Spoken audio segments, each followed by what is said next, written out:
अगले 24 घंटे के दौरान ईरान के दो बहुत बड़े हथियारों को लेकर इजरायल और अमेरिका में रिपोर्ट पहुंचने वाली है। इजरायल को डराने के लिए ईरान ने बहुत बड़ा फैसला किया। ईरान ने दरअसल दो बहुत ही खतरनाक खौफनाक वेपन सिस्टम को अब तक छुपा कर रखा हुआ था, लेकिन अचानक उन्हें सामने लाकर ईरान ने अपना इरादा साफ कर दिया।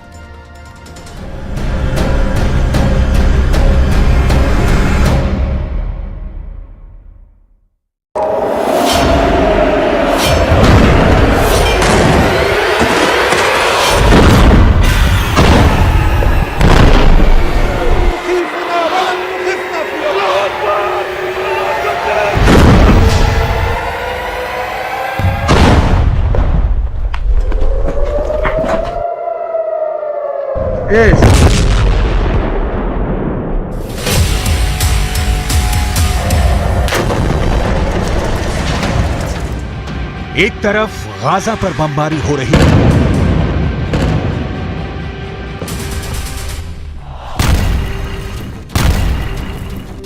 दूसरी तरफ ईरान के सुप्रीम लीडर अली खामनेई के दौरे ने इजरायल को खौफ से भर दिया है।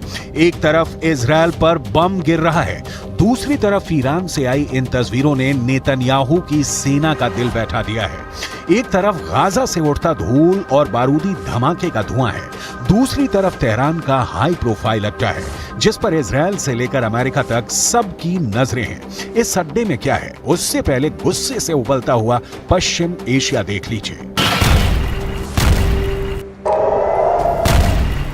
ये ईरान की राजधानी तेहरान है। इजरायल का झंडा जलाया जा रहा है।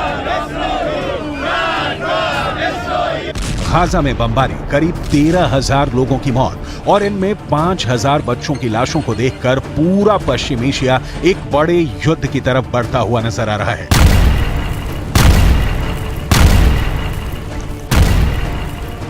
ईरान पर पब्लिक का दबाव बहुत ज्यादा है। तेहरान में रोज प्रदर्शन हो रहे हैं।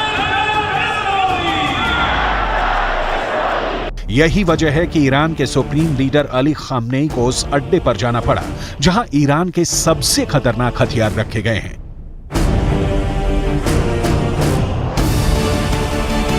यहीं से निकली ये तस्वीर पूरी दुनिया में वायरल हो रही है। ईरान के सुप्रीम लीडर अली खामनेई के सामने है ईरान का सबसे खतरनाक ड्रोन जिसका नाम है गाजा। इस ड्रोन को ईरान का सबसे पावरफुल लीडर क्यों देख रहा है?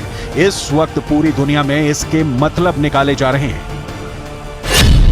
ईरान ने गाजा नाम का जो ड्रोन बनाया है, ये 2000 किलोमीटर के दायरे में ऑपरेट कर सकता है। ये 35 घंटे तक 350 किलोमीटर प्रति घंटे की रफ्तार से उड़ान भर सकता है। 35,000 फीट की ऊंचाई तक उड़ सकता है और सबसे खास बात कि ये 13 मिसाइल लेकर उड़ सकता है।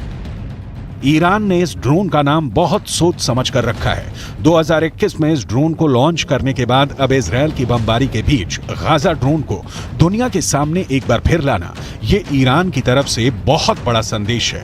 खासकर जब इसके साथ खामनेई की फोटो पूरी दुनिया में वायरल की जा रही है। लेकिन खामनेई के टारगेट पर इस वक्त अमेरिका और इजरायल से ज्यादा अरब वर्ल्ड के वो देश हैं जो इस वक्त गाजा पर बमबारी को देखकर खामोश बैठे हुए हैं। मुसलमान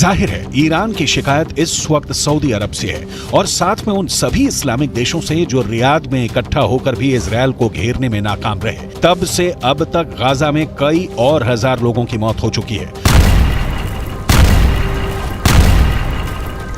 खामनेई ने जो कहा उसे आम भाषा में टोपी ट्रांसफर कहा जाता है। वैसे सच ये भी है कि इजरायल की सेना लगातार गाजा में ऑपरेशन कर रही है। उसे रोकने के लिए इस्लामिक देशों की बैठक का नतीजा 0 यानी 0 निकला है।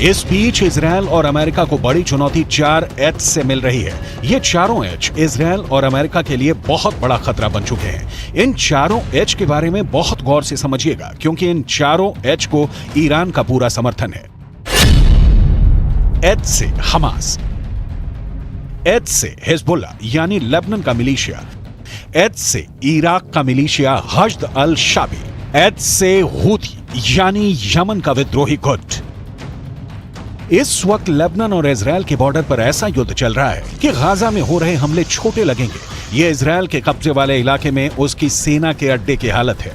यहां पर हिजबुल्लाह ने अपनी बुरकान मिसाइल से हमला किया। रिपोर्ट है कि हिजबुल्लाह ने इजरायल के ठिकानों पर 4 बुरकान मिसाइलें दागी और उसके बाद यहां की हालत देखिए।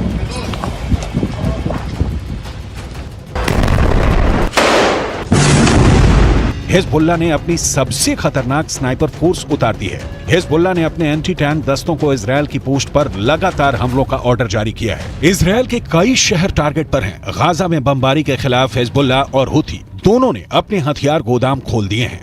यमन अब इजरायल के समुद्री जहाजों को भी टारगेट कर रहा है।